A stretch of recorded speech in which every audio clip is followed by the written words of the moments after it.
तू सवाल तो पूछ, हक है तेरा, फर्ज है तेरा। किसी की खैरात, किसी का एहसान नहीं तुझ पर, मगर शर्त है अंदाज़े बयां हो बेखौफ, अंदाज़े बयां हो स्पष्ट, अंदाज़े बयां हो बेबाक। हां, उस लफ्ज को याद रखो, अंदाज़े बयां हो बेबाक, बेबाक। नमस्कार, आप देख रहे हैं बेबाक। मैं अभिसार शर्मा। क्या भारत अपने अल्पसंख्यकों, अपने ईसाइयों, अपने मुसलमानों के लिए रहने लायक ही नहीं रहा? अब ये जो हिंदुत्ववादी संगठन हैं, ये नफरत में इतना भर गए हैं कि ये हिंदू बच्चों को टारगेट करेंगे अपने नफरत के लिए। दोस्तों, खबर जो सामने आई है बहुत शॉकिंग है। मध्य प्रदेश में भगवा संगठन के लोगों ने स्कूल पर पत्थरबाजी की। सेंट जोसेफ स्कूल, विदिशा के सेंट जोसेफ स्कूल में पत्थरबाजी की भगवा संगठनों ने। अंदर बच्चे एग्जाम दे रहे थे। और जानते हैं क्यों?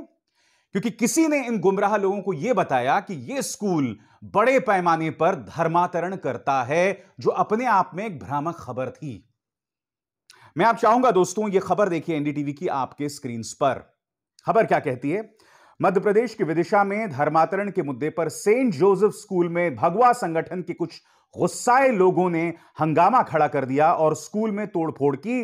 गुस्साए लोगों ने स्कूल प्रबंधन पर कार्रवाई करने की मांग को लेकर एक ज्ञापन भी दिया। पिछले दिनों सोशल मीडिया पर एक मिशनरी स्कूल में बच्चों के धर्मांतरण कराने की चर्चा हो रही थी। गंजाबसौदा में स्थित सेंट जोसेफ स्कूल का नाम सोशल मीडिया पर धर्मांतरण को लेकर चर्चाओं में था। मगर बड़ा प्रश्न ये दोस्तों, क्या धर्मांतरण हुआ? मैं आपको बतलाना चाहता हूं कि स्कूल का क्या कहना है। स्कूल का यह कहना है कि अक्टूबर 2021 में उनका एक समारोह हुआ, जिसे होली कम्युनियन कहते हैं।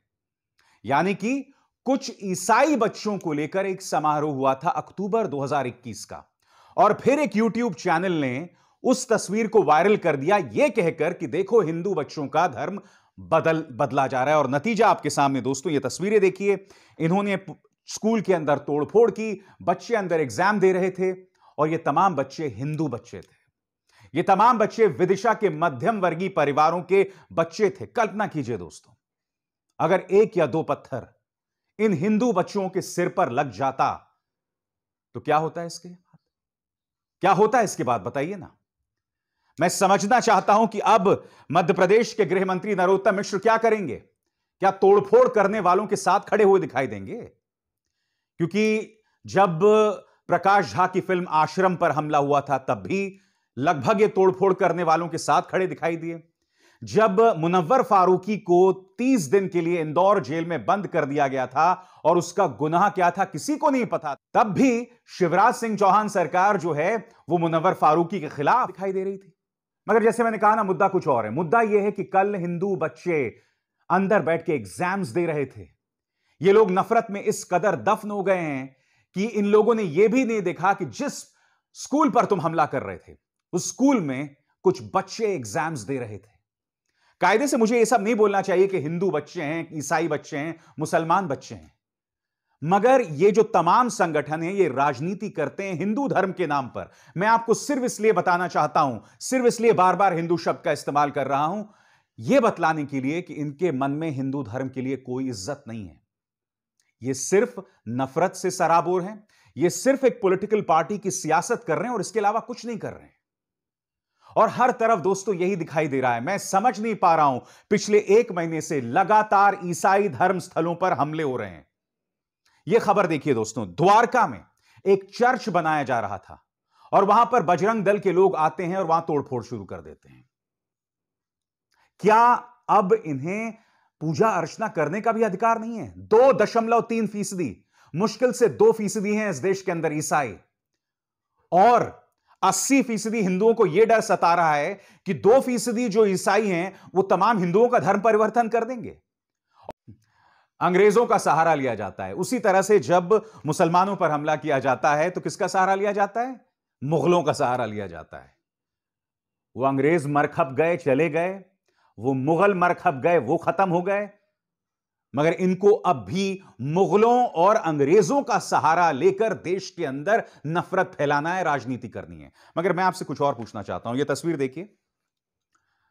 प्रधानमंत्री हाल ही में जब विदेश के दौरे में गए थे तो पोप से मुलाकात की थी। ईसाइयों के सबसे बड़े धर्मगुरु से उन्होंने मुलाकात की थी। और यही नहीं, क्या आप जानते हैं अब पोप जो हैं भारत आने वाले हैं? प्रधानमंत्री नरेंद्र मोदी के निमंत्रण पर। मैं आपसे सवाल पूछना चाहता हूं, यह दोहरे मापदंड क्यों?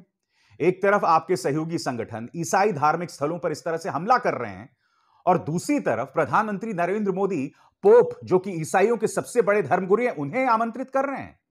मगर इसे भी समझना मुश्किल नहीं है, इसके पीछे भी राजनीति है। क्योंकि गोवा और मणिपुर में चुनाव होने वाले हैं और दोनों ही राज्यों में ईसाइयों की बहुत बड़ी तादाद है। प्रधानमंत्री ने पोप को सिर्फ इसलिए बुलाया है क्योंकि उन्हें लगता है कि जब पोप भारत आएंगे और उनकी आवभगत होगी तो गोवा और मणिपुर के जो मासूम ईसाई हैं उनके लिए वोट दे देंगे। सब राजनीति है दोस्तों, मगर यह इतनी खतरनाक राजनीति है कि यह समाज के अंदर जहर भर रही है। आज की तारीख में माइनॉरिटीज को टारगेट किया जा रहा है और भारतीय जनता पार्टी के सहयोगी संगठन तो इसमें सक्रिय तौर पर हैं। उल्टा पुलिस कुछ नहीं कर रही है। द्वारका में हमला हुआ, पुलिस ने कुछ नहीं किया, शायद इक्का दुक्का गिरफ्तारी होंगी। बेलगावी की खबर देखिए दोस्तों। बेलगावी में क्या होता है आप जानते हैं? बेलगावी में ईसाई जो हैं वो पूजा कर रहे होते हैं। पुलिस कहती है कि आप इस जगह पर पूजा मत करिए क्योंकि अगर श्रीराम सेना और बजरंग दल हमला करेगी तो हम आपको सुरक्षा नहीं दे सकते। यह पुलिस की हालत है दोस्तों। पुलिस जिसका कर्तव्य है, जिसका फर्ज है लोगों को सुरक्षा दे, वो लोग जो आपके नागरिक हैं उन्हें सुरक्षा नहीं दी जा रही है। और प्रचार क्या किया जाता है दोस्तों? द्वारका में जो मैंने आपको तस्वीरें दिखाई, क्या आप जानते हैं वहां नारे क्या लगाए जा रहे थे? वहां नारे ये लगाए जा रहे थे, देश के गद्दारों को गोली मारो। अब जो मेहनत से अपनी रोजी रोटी कमाने वाला ईसाई है इस देश का, वो देश का गद्दार हो गया। जब सिख किसान आंदोलन करता है वो खालिस्तानी हो जाता है। जब मुसलमान जो है वो नागरिकता बिल को लेकर आंदोलन करता है वो पाकिस्तानी हो जाता है। और अब ईसाई जो सिर्फ अपना धार्मिक स्थल बना रहा है वो देश का गद्दार हो गया। मैं आपसे समझना चाहता हूं कि इन लोगों के बहकावे में आकर हम अपने समाज को क्या दिशा दे रहे हैं। क्या आपको यह बात समझ आ रही है? और हर तरफ यह दिखाई दे रहा है दोस्तों। यह खबर देखिए, उत्तराखंड की खबर है। पादरियों पर हमला हुआ, गिरजाघरों में तोड़फोड़ की गई, मगर उत्तराखंड की पुलिस जो है वो पीड़ितों पर एक्शन कर रही है। आर्टिकल 14 की खबर देखिए दोस्तों। इस तस्वीर में आप देख सकते हैं बुरी तरह से चर्च के अंदर तोड़फोड़ की गई, पादरियों पर हमला किया गया। मगर उत्तराखंड पुलिस क्या करती है? उत्तराखंड पुलिस जो है वो हमला करती है और वो केसेस करती है उन्हीं ईसाइयों के खिलाफ जो पीड़ित हैं। हर तरफ यही हो रहा है दोस्तों। और कर्नाटक जो है वो गढ़ बन गया है, गढ़ बन गया है ईसाइयों पर हमले को लेकर। यह तस्वीर देखिए, ये दो औरतें देखिए बजरंग दल के गुंडों के सामने खड़ी हुई हैं। आप जानते हैं क्या हुआ था? बेल्लूर शहर में, कर्नाटक के बेल्लूर शहर में इसी तरह से बजरंग दल के कार्यकर्ता आते हैं और वो ईसाइयों के जो पूजा अर्चना की जगह थी वहां पर हमला बोलते हैं। ये औरतें सामने आ जाती हैं और उन्हें रोकते हैं, कहती हिम्मत है तो पहले हम पर हमला करो।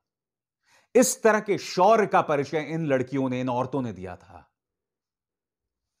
आज मैं आपसे सवाल पूछना चाहता हूं दोस्तों, इतिहास किन लोगों को याद रखेगा? वो जिन पर अत्याचार हो रहा है या वो जो अत्याचार कर रहे हैं? और जो अत्याचार कर रहे हैं भ्रामक बातों पर अत्याचार कर रहे हैं, जैसे कि मैंने आपको बतलाया कार्यक्रम की शुरुआत में। जिस सेंट जोसेफ स्कूल पर हमला हुआ था, अफवाह यह थी कि यह स्कूल बड़े पैमाने पर हिंदू बच्चों का धर्मांतरण करवा रहा है। पहली बात तो लोगों को अकल होनी चाहिए, यहां पर बीजेपी की सरकार है, किसी में हिम्मत हो सकती है ऐसा करने की? और अगर गैर कानूनी ढंग से धर्मांतरण हो रहा है तो इसकी जिम्मेदारी किसकी है? शिवराज सिंह चौहान सरकार की है। और उससे भी बड़ी बात, वो कह रहे हैं कि जिस वायरल तस्वीर का इस्तेमाल एक यूट्यूब चैनल ने किया था, वो वायरल तस्वीर दरअसल एक ईसाई समारोह की थी, अनुष्ठान की थी, जिसे होली कम्युनियन कहते हैं। एक जमाना था जब हम ये कहते कि नहीं साहब, ये तो हाशिए पर लोग हैं, बजरंग दल जैसे लोग, श्री राम सेने जैसे लोग, ये लोग हाशिए पर लोग हैं, ये मुख्य धारा नहीं है। नहीं साहब, अब ये मुख्य धारा हो गए हैं। और आप जानते हैं इन्हें मुख्य धारा में भूमिका किसने निभाई है? न्यूज चैनल्स ने। आप जानते हैं कल एक खबर आई थी, कई लोग मेरे कमेंट सेक्शन में आके कह रहे थे कि साहब आप जो वसीम रिजवी हैं, जो एक शिया नेता हैं जिन्होंने हिंदू धर्म को अपना लिया, आप उस पर खबर क्यों नहीं कर रहे हैं? मेरा यह जवाब है कि इन नफरती चिंटुओं पर, इन अवसरवादी लोगों पर खबर क्यों करना? अब आप कह रहे होंगे कि साहब मैं अब इसका क्यों जिक्र कर रहा हूं। आपकी स्क्रीन पर देखिए दोस्तों, एनडीटीवी ने इस आदमी वसीम रिजवी को अपने चैनल पर बुलाया। मैं एक बात समझ नहीं पा रहा हूं, न्यूज 18 की तो मजबूरी समझ आती है, जी न्यूज की भी मजबूरी समझ आती है, रिपब्लिक टीवी की भी मजबूरी समझ आती है, मगर एनडीटीवी इस शख्स को क्यों स्थान दे रहा है? मैं समझना चाहता हूं एनडीटीवी से। और यह वो आदमी है जो खुलेआम भ्रामक और इस तरह के भड़काऊ बयान दे रहा है। वो इस्लाम को आतंक का जो है धर्म बता रहा है। तो क्या इनके बाप दादा आतंकवादी थे? इतने दिनों से यह आदमी मुसलमान था, तो क्या यह आतंकवाद कर रहा था? हम सब जानते हैं दोस्तों, ये लोग अवसरवादी लोग हैं। ये मौजूदा निजाम में, मौजूदा सरकार में अपनी रोटियां सेकने के लिए इस तरह के कदम उठा रहे हैं। और मैं कुछ और भी कहना चाहता हूं। पहली बात तो मुझे एनडीटीवी की मजबूरी नहीं समझ आई कि ये लोग आखिर क्यों इस शख्स को जगह दे रहे थे। और दूसरी बात, इस वसीम रिजवी को हिंदू धर्म अपनाना ही था तो एक नफरती यति नरसिंहानंद सरस्वती का ही साथ मिला इसे, उसी का इस्तेमाल किया इसने। कौन यति नरसिंहानंद सरस्वती? यति नरसिंहानंद सरस्वती दोस्तों वो है जो न सिर्फ मुसलमानों के खिलाफ जहर उगलता है, बल्कि लल्लन टॉप की खबर देखिए, इसने भाजपा की नेत्रियों के बारे में, महिला नेताओं के बारे में अब शब्द कहे थे। ये खबर देखिए दोस्तों, क्या कहा था, मैं पढ़ के सुनाना चाहता हूं बीजेपी की महिला नेताओं के बारे में। सुन लो, ये अमूल्य ज्ञान कहीं दुनिया में सुनने को नहीं मिलेगा। राजनीति में जो महिला दिखाई पड़ती हैं वो किसी ना किसी एक नेता की र हुआ करती हैं। अब र से क्या है आप खुद समझ जाइए। या फिर किसी बड़े नेता की बेटी, बहन या बहू, पत्नी। उसके साथ आई समाजवादी पार्टी की सरकार, वहां भी महिला किसी एक की ही होती थी। फिर आई मायावती की सरकार, यह औरतों वाला मामला उनकी सरकार में नहीं चलता था। वहां कोई भी नेता किसी भी औरत को टिकट नहीं दिलवा सकते थे, ना वादा कर सकते थे कि मैं तुम्हारी सिफारिश बहन जी से कर दूंगा। पता चला कि बहन जी ने उसका ही टिकट काट दिया। इसके बाद आई ईमानदार सरकार, अब यहां वो बीजेपी का जिक्र कर रहे हैं। इसके बाद आई ईमानदार सरकार और बहुत चरित्रवान लोगों की सरकार। अब सरकारी ठेकों का रेट हो गया है 10%, खुला रेट। और जितनी भी बीजेपी में महिलाएं दिखाई देती हैं वो एक नेता के पास गईं और दूसरे के पास नहीं तो दूसरा उनका काम नहीं करेगा। तीसरे से काम है तो तीसरे के पास जाना है। अब यह है ईमानदार और चरित्रवान लोग, यह है राजनीति। जो इसने समाजवादी पार्टी के बारे में कहा उससे भी बदतर बीजेपी की महिला नेताओं के बारे में कहा कि बीजेपी की महिला नेता एक नहीं, दो नहीं, बल्कि तीन बीजेपी के पुरुष नेताओं के पास जाती हैं। और उस र शब्द का इस्तेमाल इस आदमी ने किया। वसीम रिजवी ने इस नफरती चिंटू का इस्तेमाल किया हिंदू धर्म अपनाने के लिए। और एनडीटीवी ने इस आदमी को जगह दी। मैं समझना चाहता हूं क्यों। मगर अब आपको एक बात समझ आई कि आखिर क्यों जो है गिरजाघरों में हमले हो रहे हैं, मुसलमानों पर हमला हो रहे हैं। क्योंकि देखिए, अंबानी का न्यूज चैनल ये सब करे, बात समझ आती है, मगर जब एनडीटीवी ये सब करता है ना तो दुख होता है। क्योंकि मैंने इस संस्था को अपने 4 साल दिए हैं। मैं यही उम्मीद करता हूं दोस्तों कि ये जो इन्होंने जगह दी है ये अपवाद है और आगे से इसे कभी दोहराया नहीं जाएगा। मगर बेबाक में दोस्तों हम लगातार मुद्दे आपके सामने लाते रहेंगे। अभिसार शर्मा को दीजिए इजाजत। नमस्कार।